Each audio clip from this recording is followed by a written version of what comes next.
आणि अशोक चव्हाणांचा हा आरोप झाला. 7व्या दिवशी अशोक चव्हाण भाजपमध्ये गेले. अनेक गोष्टी सांगता येतील.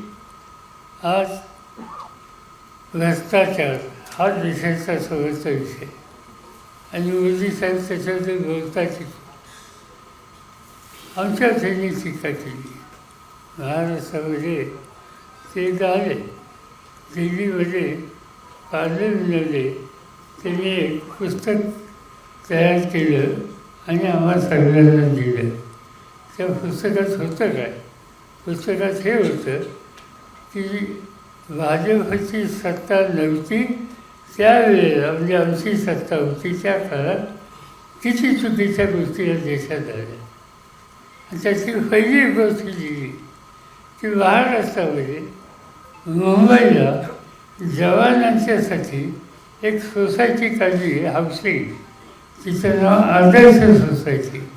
आणि त्या आदर्श हाऊसिंग सोसायटीमध्ये काँग्रेसचे त्यावेळेचे माजी मुख्यमंत्री त्यांचे हात आहेत, त्यांनी जवळच्या नातेवाईकांना तिथं जागा दिल्या आणि सत्तेचा गैरवापर केला.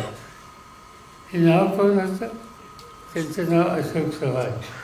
हा आरोप पुन्हा होता अशोक चव्हाणांच्यात होता.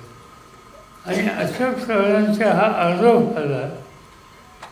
7व्या दिवशी अशोक चव्हाण भाजपमध्ये गेले, राजीनामा दिला. 15व्या दिवशी त्याला खासदार केलं.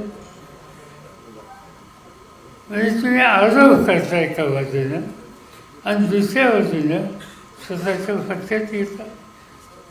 भोपाळला त्यांनी भाषण केलं प्रधानमंत्र्यांनी 1 वर्षाच्या पूर्वी की राष्ट्रवादी काँग्रेस पक्ष इथं काही भ्रष्ट लोक आहेत. आणि त्यांनी सांगितलं की महाराष्ट्रामध्ये पाटबंधारे खात्यामध्ये 70,000 कोटीचा घोटाळा हा झाला. त्यांनी असं सांगितलं की महाराष्ट्रामध्ये राज्य सरकारी बँकेमध्ये घोटाळा झाला. हा आरोप त्यांनी केला राष्ट्रवादी पक्ष.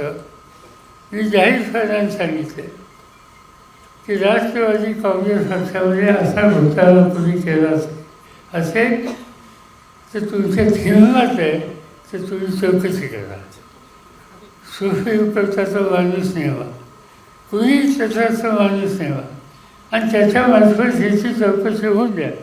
एकदा समजून द्या दूध का दूध पाणी का पाणी. आणि याच्यात कोण हे आहे, पण त्याच्याबद्दल आता बोलत नाही. ज्यांचे आरोप केले हे घटक आज कुठे आहेत याची भावनी तुम्ही केली पाहिजे. याचा अर्थ आहे की आज भाजप म्हणजे एक वॉशिंग मशीन झालं.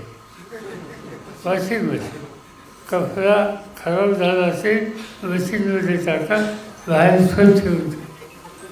आणि याच्यावर आरोप झालेली असतील, भ्रष्टाचारात असेल तर मगाशी वैभवने सांगितलं तसं भाजपच या स्वच्छ होऊन बसा आणि नेते म्हणून पुन्हा काम करा. आज या पद्धतीचं राजकारण आज त्यांच्या ठिकाणी केले. देश विदेशातील प्रत्येक घडामोडींचे लाईव्ह अपडेट मिळवण्यासाठी आता साम टीव्हीच्या सर्व सोशल मीडिया प्लॅटफॉर्मला लाईक, फॉलो आणि सबस्क्राईब करा. तसंच सर्व नोटिफिकेशनसाठी बेल आयकॉन प्रेस करायला विसरू नका.